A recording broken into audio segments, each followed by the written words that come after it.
믿음의 증거를 가진 사람들이라는 제목으로 말씀을 나누고 합니다. 오늘 본문 히브리서 11장은 믿음상이라고 말을 합니다. 성경의 핵심 주제는 구원이지만 그 구원을 완성시키는 키는 바로 믿음입니다. 그래서 믿음이 없는 구원은 없어요. 해서 성경에서 가장 중요한 단어 하나를 집으러 가면 바로 믿음을 집어야 됩니다. 여러분, 우리가 사람은 이성과 과학과 지성을 추구하지만은 하나님의 말씀은 이성과 과학과 지성을 초월한 그 어떤 능력입니다. 때문에 하나님에 관하여 우리가 알려면 논리를 주장하거나 이성을 주장하거나 과학적인 증거를 내놓아라고 말하면 많은 혼란이 올 수밖에 없습니다. 왜냐하면 과학은 존재하는 사물을 알아내고 그 물질과 물질을 융합해서 새로운 것을 만들어내는 창조가 아닌 하나의 개발이라고 말할 수밖에 없어요. 그러나 하나님은 창조주이십니다. 때문에 1절에 보면 믿음은 바라는 것들의 실상이요 보지 못한 것들의 증거라고 말했습니다. 즉 믿음은 뭐냐? 하나님을 신뢰함으로 하나님께서 어떤 일을 해 주실 것을 기대하고 미래의 꿈을 꾸고 어떤 것을 바랄 때 선진들이 이것을 증거를 만들어서 증언하고 있다는 거예요. 뭐냐면 눈에 안 보이고 들리지 않고 논리로는 이해는 안 되는데 실체가 있다는 거예요. 그게 바로 창조의 역사있기를 바랍니다. 여러분, 하나님은 이 세상을 창조할 때 땅은 공허하고 혼돈하고 흑암이 깊음 속에 있는 그 무의 세계 속에 하나님께서 말씀하심으로 말미암아 그 말씀의 능력으로 세상이 창조되었고 칠흑 같은 어둠이 빛이 있으라 명령하며 그 빛이 떠나가고 아름다운 빛이 비추어 이 세상을 아름답게 만들었음을 믿기를 원합니다. 때문에 에베소서 2장 8절 이하에 보면 너희는 그 은혜에 의하여 믿음으로 말미암아 구원을 얻었나니 이것은 너희에게서 난 것이 아니요 하나님의 선물이라 행위에서 난 것이 아니니 이는 누구든지 자랑하지 못하게 하려 함이라고 했어요. 여기에서 분명히 말하기를 우리가 구원을 받는 것은 하나님의 은혜를 믿음으로 말미암아 구원을 받았으니 이것이 너희에게서 난 것이 아니다. 우리의 노력이나 종교적인 열심이나 헌신이나 아니면 구제나 이런 것을 통하여 우리가 그 구원을 쟁취한 것이 아니라 예수 그리스도를 믿을 때 하나님의 은혜로 우리에게 주시는 축복의 선물이 구원이라는 것입니다. 그러므로 오늘 우리는 구원 얻기 위하여 예수 믿는다 한다면 그 구원을 위해서는 우리는 믿음을 가져야 됩니다. 믿음으로 바라보고 믿음으로 생각하고 믿음으로 계획하고 믿음으로 살아야만 합니다. 로마서 12장 3절에 보니까 오직 하나님께서 각 사람에게 나누어 주신 믿음의 분량대로 지혜롭게 생각해라고 했어요. 사람마다 믿음이 달라요. 어떤 사람 믿음이 크고 어떤 적고 믿음은 깊고 낮고 여러 사람마다 여러 종류 여러 색깔의 믿음을 가지고 있는데 어떠한 믿음을 가졌든지 또 하나님께서 어떠한 믿음의 은사를 주셨든지 간에 뭐냐면 믿음을 따라 살아라는 거예요. 따라합시다. 믿음을 따라 생각하고 믿음으로 행동하자. 이거는 기독교의 핵심이에요. 여러분, 무엇보다도 사람은 생각의 사물이고 행동은 생각의 결과인데 여러분이 어떤 사물이나 어떤 사건이나 일들을 생각할 때 이성과 지성의 기반을 두고 생각하면 어제의 삶의 틀에서 결코 벗어나지 못합니다. 여러분이 분명히 믿음의 사람에게 주어진 새로운 세계, 보이지 않는 세계를 아름답게 만들어가고 창조적인 삶을 살려면 먼저 여러분 안에 창조적인 생각이 들어와야 돼요. 없다고 하면 없게 되고 있다고 하면 있게 되고 하나님 안에서 못한다고 하면 못하는 것이고 하나님은 전능하시니까 그 능력을 힘입어 할 수 있다고 믿으면 할 수 있게 되는 거예요. 때문에 로마서 14장 23절에 믿음을 따라 행하지 않는 것이 다 죄라고 그랬어요. 고백합시다. 시작. 믿음을 따라 하지 않는 것이, 아멘, 믿음으로 하지 않는 것이 죄라는 거예요. 여러분, 우리는 과학을 무시하거나 이성을 무시하는 것이 아니라 그것은 어디까지나 초등학문이라 이 말입니다. 예수 그리스도를 아는 것이 가장 고상합니다. 가장 고등학문이라 이 말입니다. 여러분, 오늘 우리가 때로는 하나님의 말씀이 안 믿어지고 도저히 논리에 맞지 아니하고 어쩌면 여러분이 정신 똑바로 차리고 성경을 보면 성경은 이 말이 안 되는 것들이 너무 많아요. 딱 열자마자 호랑이 담배 피웠던 시절도 없었던 이야기입니다. 그런데 여러분, 우리는 자꾸만 이 믿어지지 않는 하나님의 말씀, 이해되지 않는 이 하나님의 말씀을 이해시키라고 말합니다. 그래서 이성과 지성으로 이해할 만한 하나님의 말씀을 만들려고 하니까 자유주의가 생겨나는 거예요. 여러분, 하나님의 세계는 보아서 믿는 것이 아니고 믿음으로 보는 거예요. Believing is seeing 이라는 거예요. 믿는 것이 보는 거라는 거예요. 오늘 그런데 만약에 우리가 하나님을 믿었어도 인정했어도 증거, 현상이 없으면 그건 허구예요. 그러나 분명히 이 세계는 하나님의 말씀으로 지어진 걸 믿기를 원합니다. 3절에 보면 3절에 보니까 믿음으로 모든 세계가 하나님의 말씀으로 지어진 줄을 우리가 아나니 보이는 것은 나타난 것으로 말미암아 된 것이 아니니라 그랬어요. 이 말씀의 중심을 여러분 중심을 한번 주시기를 바랍니다. 보이는 세계는 나타난 것으로 말미암지 않았다. 이 말씀의 의미가 뭐겠어요? 이 세상은 visible world라는 이 눈이 가시적인 세계가 어떤 물질로 인하여 발전됐거나 아니면 진화되었거나 개발되어서 이 세상이 이렇게 만들어진 게 아니고 보이지 않는 것에서부터 말미암았다는 말씀은 이 세상 모든 자연과 사물들이 보이지 아니한 하나님의 말씀으로부터 창조되었다는 것을 말씀하는 겁니다. 그러므로 하나님 말씀 안에 모든 것이 있음을 알아야만 합니다. 창세기 1장 1절 이하에 세상 창조에 관하여 태초에 하나님이 천지를 창조하시니라. 땅이 혼돈하고 공허함이 흑암이 깊음 위에 있고 하나님의 영이 수면 위에 운행하니라. 하나님이 이르시되 빛이 있으라 하시니 빛이 있었고 빛이 하나님 보시기에 좋았더라. 하나님이 빛과 어둠을 나누사 하나님의 빛을 낮이라 부르시고 어둠을 밤이라 부르시니라. 저녁이 되고 아침이 되니 이는 첫째 날이다. 이렇게 첫째부터 여섯째까지 창조의 날들을 계속해서 이렇게 하나님 가라사대 보이지 않는 무형의 능력, 무형의 언어, 하나님의 말씀을 말씀하니까 유형의 창조가 일어났다는 거예요. 오늘 이것이 믿음의 신비입니다.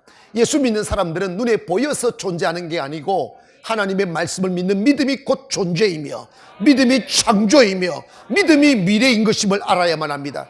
오늘 우리가 입고 있는 이 외투는 여러분 다른 사람들이 입혀준 외투가 아니고 여러분의 가슴 속에 담고 있는 믿음의 결과이라는 걸 기억하기를 원합니다. 여러분이 좀 더 아름다운 내일을 살고 싶고 더 위대한 삶을 살고 싶고 가치 있는 삶을 살기를 원하신다면 여러분의 내면의 믿음을 바꿔야 됩니다. 작은 믿음을 큰 믿음을 바꿔야 됩니다. 의심하는 믿음을 믿는 믿음으로 바꿔야 됩니다. 맨날 그럴까 아닐까 될까 말까 쩍쩍거리지 말고 하나님을 딱 신뢰하는 거예요. 하나님이 하실 것입니다. 하나님이 역사하실 것입니다. 하나님을 신뢰하는 분량의 믿음이라면 하나님은 우리의 믿음에 관하여 외면하시거나 실망시키신 적 없습니다. 우리는 수없이 기도하였어도 응답받은 결과가 별로 없는 사람들이 많이 있음을 저도 알고 우리 모두 인정합니다. 하나 그것이 하나님이 안 계셔서 응답이 있는 것이 아니고 믿음으로 구하고 조금도 의심하지 말라. 의심하는 자는 마치 바람에 밀려 요동하는 바다 물결 같더니 이런 사람은 응답받을 생각도 하지 말라고 그랬어요. 여러분 이 말씀에 비교해 본다면 우리 기도해놓고 의심 안 한 적 있습니까? 돌아서면서 의심합니다. 우리 가슴 속에 쓸쓸한 눈물이 왜 자리하는데요? 왜 우리의 가슴 속에 예수 믿는 사람들의 가슴 속에 절망이 왜 있는데요? 낙심이 왜 있는데요? 기도에 대한 응답의 확신이 없으니까 그런 거예요. 과연 하나님이 살아계시고 그 하나님께서 하신 말씀이 이루어지며 하나님의 말씀대로 너희가 내 안에 거하고 내 말이 너희 안에 거하면 무엇이든지 원하는 대로 구하라. 그리하면 내가 시행하리라고 말씀하신 그 말씀을 믿는다면 우리가 무엇을 두려워하며 무엇을 염려하시겠습니까? 하나, 우리의 삶에는 기쁨보다 낙심이 더 많고 믿음보다 의심이 더 많고 이 확신보다 두려움이 더 많은 것은 우리의 믿음이 작거나 없기 때문입니다. 예수님은 제자들과 먹는 것 가지고 싸워본 적 없어요. 돈 가지고 싸워본 적 없고 사역 가지고 싸워본 적 없어요.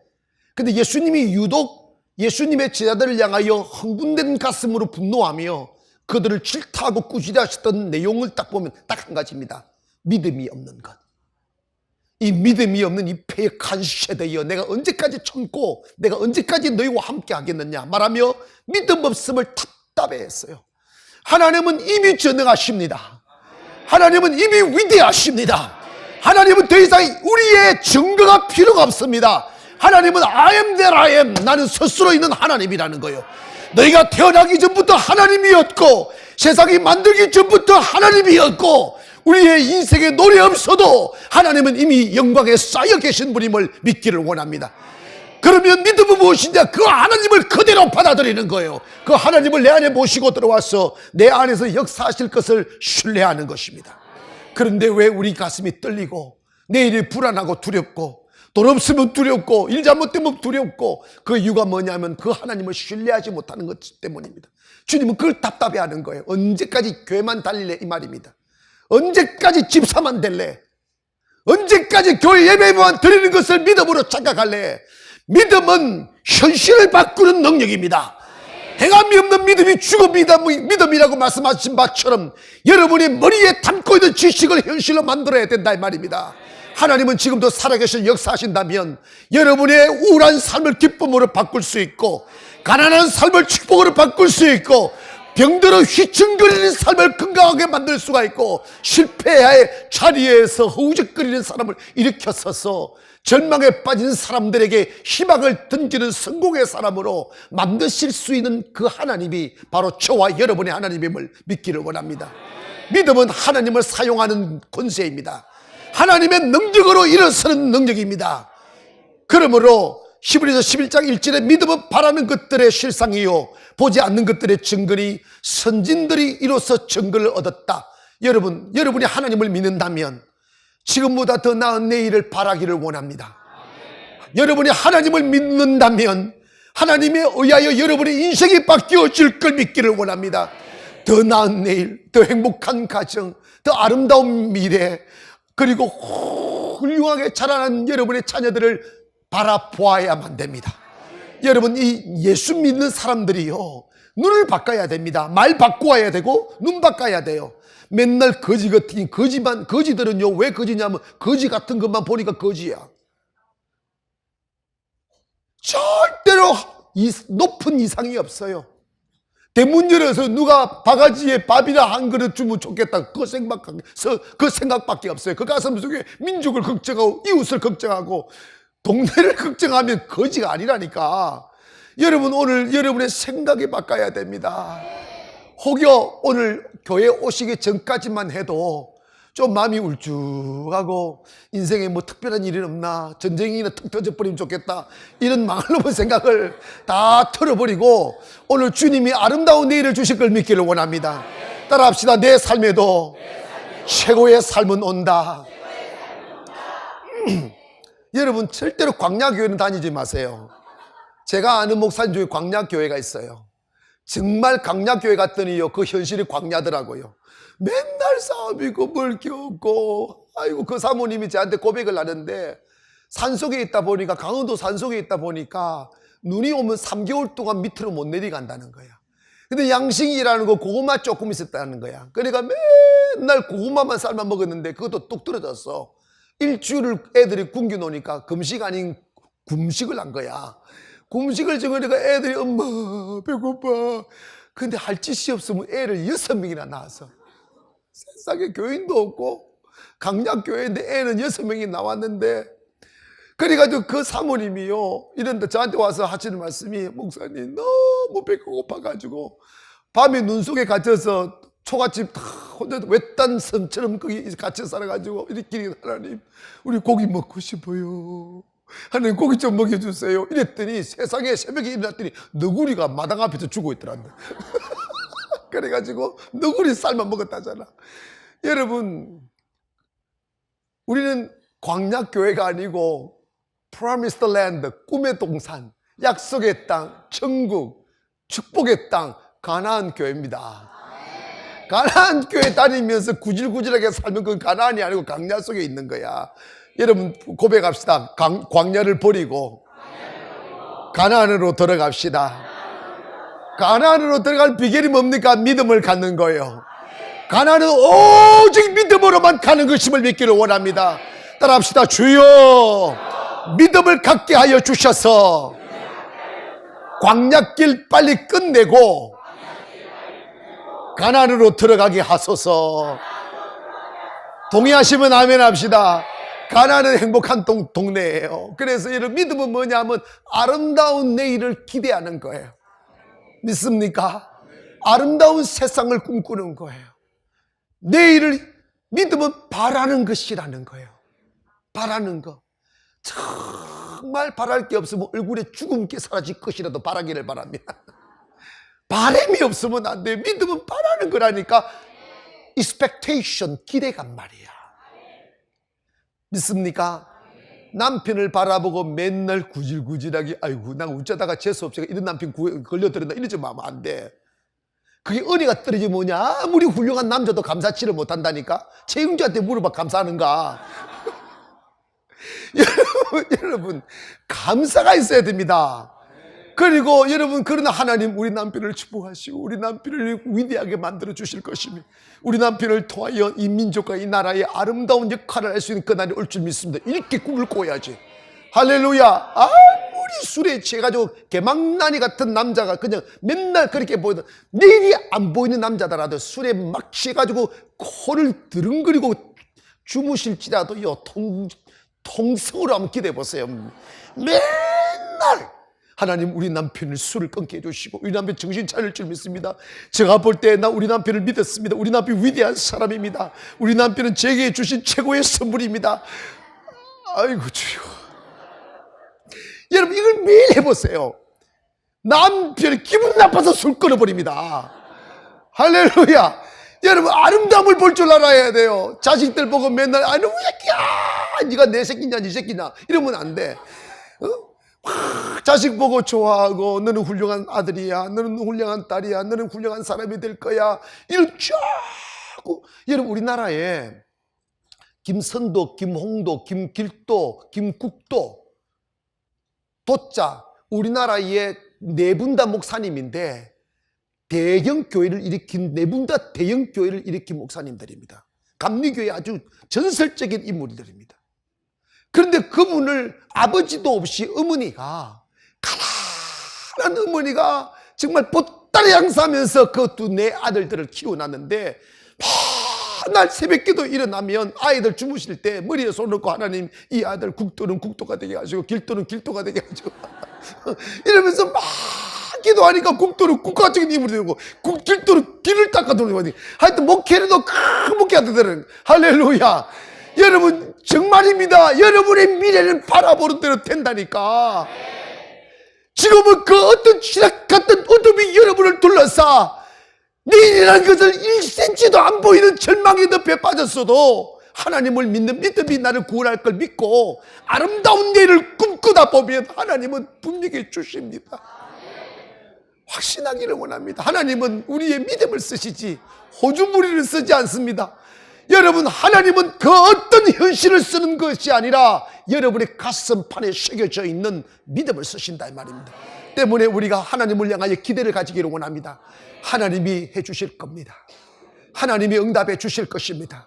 하나님이 내 옷을 갈아입혀 주실 것이고 하나님께서 내 초가집을 바뀌어서 양옥집 주실 것이고 딛고 바뀌어서 그런 차 주실 것이고 하나님께서 주실 줄 믿기를 원합니다.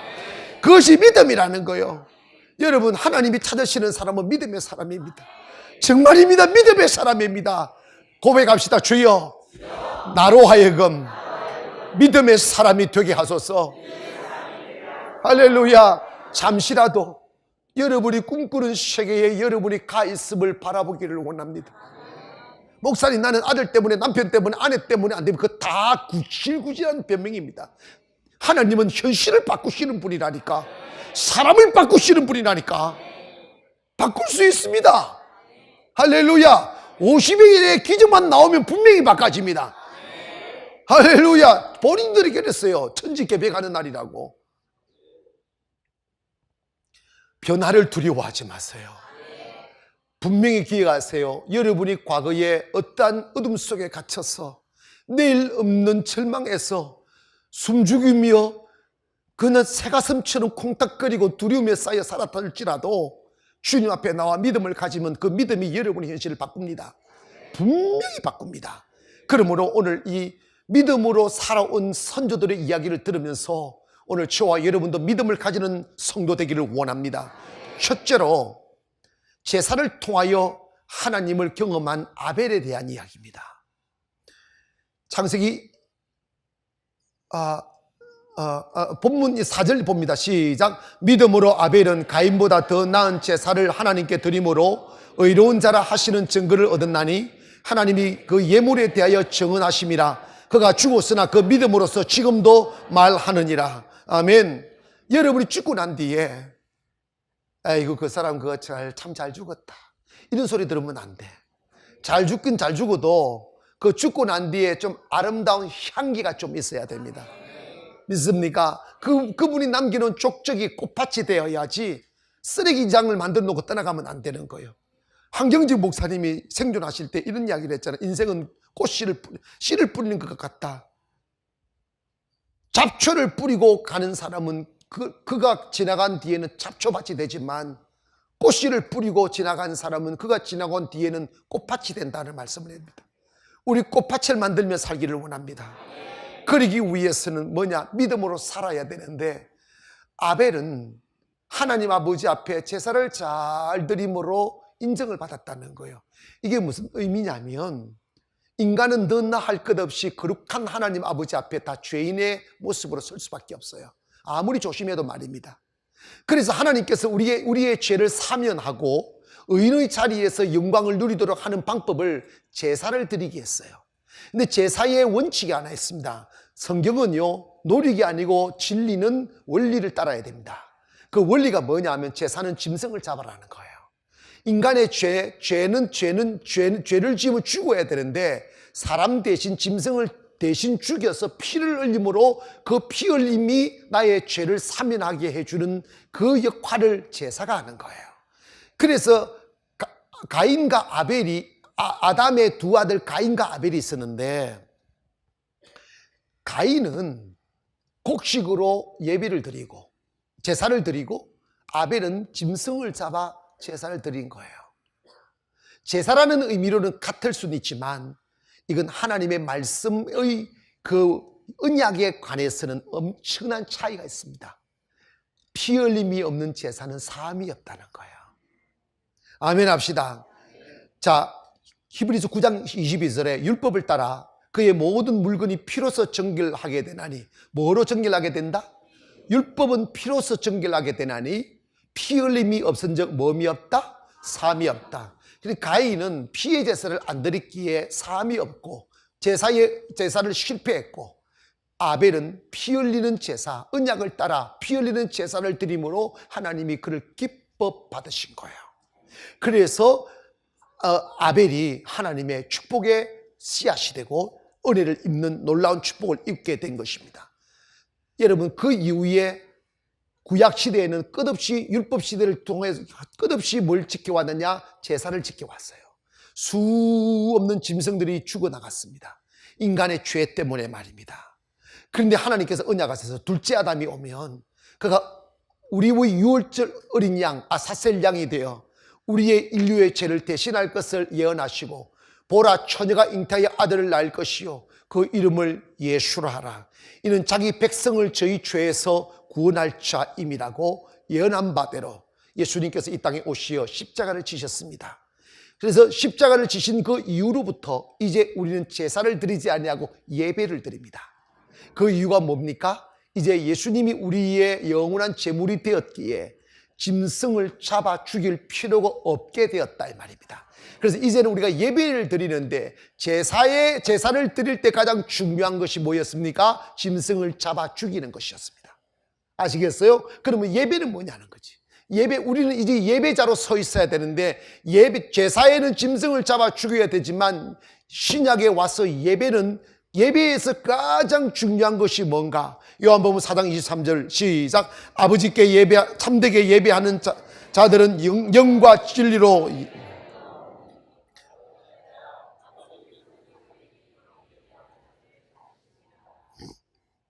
그 다음에 하나님은 여기시니 예배하는 자가 영과 진리로. 아멘. 자, 여기에서 핵심이 딱 있습니다. 하나님은 영이다. God is Spirit라. 하나님이 영이라는 거예요. 아멘.